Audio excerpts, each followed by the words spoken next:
Movie के start में हमें काइल नाम का एक लड़का दिखाया जाता है जो कि एक न्यूज एंकर का बेटा होता है। अब क्योंकि वो एक अमीर आदमी का बेटा था और गुड लुकिंग भी था, तो इसीलिए वो काफी प्राउडी और काफी सेल्फिश इंसान था। काइल अपने स्कूल के इलेक्शन जीत कर कमेटी प्रेसिडेंट बन जाता है, जहाँ पर वो सभी स्टूडेंट्स को स्पीच दे रहा होता है और वो उन स्टूडेंट्स को बुले भी करता है जो ज्यादा खूबसूरत यानी गुड लुकिंग नहीं होते। उनमें एक लड़की भी शामिल थी जिसका नाम कैंड्रा होता है। कैंड्रा जो कि कोई आम लड़की नहीं बल्कि एक विच होती है, वो जो फॉरेस्ट को छोड़कर यहाँ आई थी नॉर्मल बच्चों की तरह स्टडी करने के लिए। लेकिन ये बात काइल नहीं जानता था कि वो एक विच है। स्पीच देने के बाद जब काइल बाहर आता है तो वो देखता है कि कैंड्रा ने उसके पोस्टर्स खराब कर दिए हैं। और जब काइल कैंड्रा से इस बारे में पूछता है तो वो काइल को एक लड़की लिंडा से इंट्रोड्यूस करवाती है। लिंडा जो कि काइल की क्लासमेट थी, लेकिन साथ साथ वो उसे पसंद भी करती थी। लेकिन काइल 3 सालों में फर्स्ट टाइम उससे बात करता है। फिर नेक्स्ट डे काइल कैंड्रा से काफी माफी मांगता है उसे बुली करने पर। साथ साथ वो उसे पार्टी के लिए इनवाइट भी करता है और तब कैंड्रा काइल को सेकंड चांस देते हुए पार्टी में चली जाती है। लेकिन काइल सुधरा नहीं था, बल्कि ये भी उसकी एक ट्रिक थी कैंड्रा को सबके सामने शर्मिंदा करने की। काइल पार्टी में सबके सामने कैंड्रा को काफी बुरा भला कहता है, लेकिन अब क्योंकि कैंड्रा एक विच थी तो वो काइल को कर्स कर देती है। और इसके बाद काइल को कुछ समझ नहीं आता और वो आधी बेहोशी की हालत में घर चला जाता है, जहाँ पर कैंड्रा आती है और उसे बताती है कि मैंने तुम्हें कर्स्ड कर दिया है। जिसके बाद काइल एक हेयरलेस इंसान बन जाता है, यानी जिसके बाल नहीं होते और उसके फेस पर अजीब तरह के टैटूज और स्कार्स थे, यानी वो दिखने में काफी हॉरर और अगली लुक दे रहा था। इन शॉर्ट अगर कहा जाए तो बहुत बदसूरत लग रहा था, जिसे कोई भी ना देखना चाहे। कैंड्रा काइल को कहती है कि अगर किसी लड़की ने तुम्हें अगले स्प्रिंग सीजन से पहले ये ना कहा कि तुम मुझे अच्छे लगते हो और मैं तुमसे प्यार करती हूँ, तो तुम हमेशा के लिए ऐसे ही अगली बन के रह जाओगे। इसके बाद जब काइल के फादर घर आते हैं तो वो अपने बेटे की ऐसी हालत देखकर काफी हैरान रह जाते हैं, तो इसीलिए फौरन वो उसे डॉक्टर के पास ले जाते हैं। अब डॉक्टर के पास भी इस चीज का कोई भी सोल्यूशन नहीं होता। काइल के फादर डॉक्टर को कहते हैं कि मैं कोई भी रिस्क लेने को तैयार हूँ, जितने पैसे लगेंगे मैं लगाने को तैयार हूँ, लेकिन हाँ मैं अपने बेटे की ऐसी शक्ल नहीं देख सकता। तब ये सुनकर काइल गुस्से में वहाँ से बाहर आ जाता है। अब यहाँ पर काइल अपने फादर से काफी नाराज था, क्योंकि कुछ भी रिस्क लेने का मतलब ये है कि अगर इस प्रोसेस में काइल की जान भी चली गई तो उसके फादर को कोई फर्क नहीं पड़ेगा। अब जाहिर है ये बात काइल के लिए काफी दुख वाली थी। अब काइल के फादर उसी सिटी से दूर एक प्राइवेट हाउस में शिफ्ट कर देते हैं। मीनवाइल सिटी में तो सबको ये बताया जाता है कि काइल असल में एक रिकवरी सेंटर में है। काइल की देखभाल करने के लिए वहाँ पर एक मेड को हायर किया जाता है। अब इस मुश्किल टाइम में काइल के फादर ने उसे बिल्कुल अकेला छोड़ दिया था और इतनी दूर। अब काइल के लिए अकेले ही इस सिचुएशन से लड़ना काफी मुश्किल हो रहा था। वो खुद को काफी अकेला फील करता है। अब उसके पास कोई भी ऐसा नहीं था जो उसके दिल की बात सुनता। फिर एक दिन डोर पर कोई नॉक करता है और जब काइल चेक करने जाता है कि वहाँ कौन है तो वहाँ उसका ब्लाइंड ट्यूटर होता है, जिसे उसके फादर ने ही हायर किया होता है काइल के लिए। उसी रात फर्स्ट टाइम काइल अपनी मेड से ठीक तरह से बात करता है, जहाँ उसे पता चलता है कि उसकी मेड को ग्रीन कार्ड ना मिलने की वजह से अपनी फैमिली को छोड़कर यहाँ शिफ्ट होना पड़ा है और इसी वजह से उसकी मेड आज तक गिल्ट में ही है। इसके बाद काइल एक पार्टी में जाकर कैंड्रा से मिलता है, जहाँ पर वो उससे माफी मांगते हुए रिक्वेस्ट भी करता है कि प्लीज मुझ पर से इस कर्ज को खत्म कर दो ना और मुझे ठीक कर दो। लेकिन कैंड्रा उसे कहती है कि ये कर्ज तब तक वापस नहीं हो सकता जब तक कि तुम किसी लड़की को पसंद ना आ जाओ, यानी वो तुमसे प्यार न करने लगे। फिर आगे बढ़कर काइल अपनी बेस्ट फ्रेंड को किसी और के साथ देखता है और ये देखकर वो काफी हर्ट होता है। फिर इतनी ही देर में वहाँ पर उसकी क्लासमेट लिंडा आ जाती है, जो कि काइल को पहचान नहीं पाती और उसी के आगे वो उसके दुख का इजहार करती है और अफसोस जाहिर करती है। अब लिंडा की ये बात काइल को काफी अच्छी लगती है और इसीलिए वो उसकी तरफ अट्रैक्ट होने लगता है। बस इसी के बाद से काइल लिंडा को फॉलो करने लग जाता है। वो उसकी हर छोटी से छोटी बड़ी से बड़ी चीज पर नजर रखने लग जाता है और उसकी वजह से काफी खुश भी रहने लगता है। फिर ऐसे ही एक दिन जब वो लिंडा को फॉलो कर रहा होता है तब वो देखता है कि लिंडा अपने फादर को ढूंढते हुए बिल्डिंग के बैक साइड पर गई है, जहाँ पर 2 डीलर्स उसके फादर पर गन पॉइंट करके खड़े हुए हैं। तब काइल उनमें से एक पर अटैक करके गन नीचे गिरा देता है और दूसरा डीलर लिंडा को गिरा कर बेहोश कर देता है। यहाँ पर काइल लिंडा को उठाकर बिल्डिंग के अंदर छोड़कर आता है। बाहर आने पर वो दिखता है कि लिंडा के फादर ने एक डीलर को शूट कर दिया है और दूसरा डीलर लिंडा के फादर को धमकी देता है कि मैं तुम्हारी बेटी को नहीं छोड़ूंगा देखना। देखना। तब इस बात का फायदा उठाकर काइल उसके फादर को कहता है कि आप लिंडा को मेरे पास छोड़ दें क्योंकि वो मेरे पास ही सेफ रह सकती है। तब लिंडा के फादर उसकी बात मान लेते हैं। नेक्स्ट डे उसके फादर उसे काइल के घर ले आते हैं। काइल अपनी असल आइडेंटिटी छुपा कर खुद को एज अ हंटर शो करवाता है। इवन वो तो लिंडा के सामने जाता ही नहीं और उसकी मेड ही लिंडा को रिसीव करती है। लिंडा अपने फादर पर गुस्सा करती है कि आप कैसे मुझे किसी अननोन पर्सन के पास अकेले छोड़कर जा रहे हैं। इसके बाद वो अपने फादर को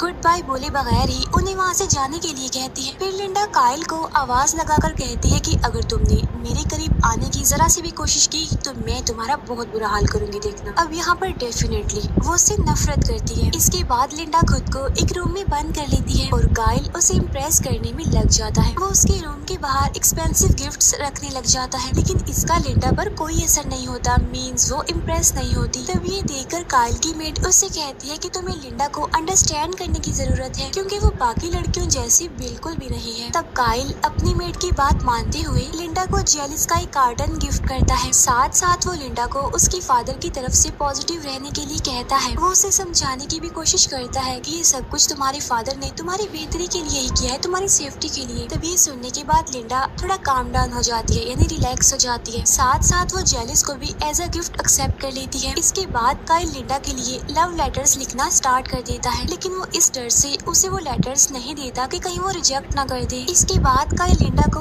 और ज्यादा इम्प्रेस करने के लिए खुद ही छत पर ग्रीन हाउस बनाने लग जाता है। अब क्योंकि काइल हमेशा से खुद को लिंडा से छुपाता है तो लिंडा को ये बात अच्छी नहीं लगती, उसे इरिटेशन होने लगती है। तब कोई भी रास्ता नजर ना आने पर काइल खुद को उसके सामने रिवील कर देता है। लेकिन काइल के लिए शॉकिंग बात ये थी कि लिंडा को उसका फेस बिल्कुल भी अगली नहीं लगता, बल्कि वो कहती है कि मैंने इससे भी कई ज्यादा वियर्ड फेसेस देख रखे हैं और तुम्हारी लुक्स में कोई खराबी नहीं है। तब ये सुनकर काइल के दिल में लिंडा की फीलिंग्स और ज्यादा बढ़ जाती हैं और फाइनली काइल ग्रीन हाउस भी कंप्लीट कर लेता है। और उसके लिए खुशी की बात ये होती है कि लिंडा को ग्रीन हाउस बहुत पसंद आता है। लेकिन मुसीबत की बात तो ये थी कि स्प्रिंग सीजन आने वाला था लेकिन लिंडा अभी तक उसके लिए वो फीलिंग्स नहीं रखती जो काइल को उस कर्ज से आजाद करवा देगा। तब इस बात से परेशान होकर काइल लिंडा के पास जाता है और वो लिंडा से रिक्वेस्ट करता है कि बेशक तुम कर्ज खत्म मत करो लेकिन प्लीज मुझे कुछ टाइम और दे दो। लेकिन कैंड्रा इस बात से भी इनकार कर देती है और वो उसके सामने एक ऑफर रखती है कि अगर लिंडा को तुम अच्छी लगने लगे यानी उसे तुमसे प्यार हो गया तो तुम्हें ठीक करने के साथ साथ मैं तुम्हारे ट्यूटर की आइज भी वापस दे दूंगी और तो और तुम्हारी मेट को भी ग्रीन कार्ड दिलवा दूंगी। इसके बाद लिंडा